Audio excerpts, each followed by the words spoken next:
दोस्तों पाकिस्तान ने तीसरा टी20 मैच जीतकर अपने आप को व्हाइट वॉश होने से बचा लिया और बांग्लादेश ने 3 मैचों की टी20 सीरीज 2-1 से अपने नाम कर ली। लेकिन मैच जीतने के बाद पाकिस्तान के ओपनर बल्लेबाज साहबजादा फरहान ने इंटरव्यू देते हुए एक ऐसी बात कह डाली कि जिसने सबको हैरान कर दिया। दोस्तों इंटरव्यू के दरमियान साहबजादा फरहान ने ऐसा क्या कहा कि हर कोई साहबजादा फरहान की तरफ देखता ही रह गया।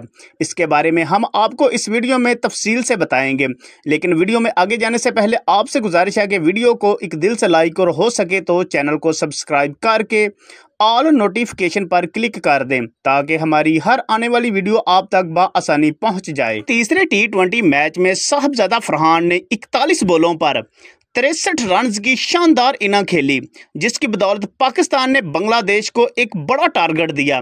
बांग्लादेश इस टारगेट को हासिल करने में नाकाम रहा और पाकिस्तान ने तीसरा मैच जीतकर अपने आप को व्हाइट वॉश होने से बचा लिया। मैच के बाद साहबजादा फरहान को मैन ऑफ द मैच के लिए नामजद किया गया।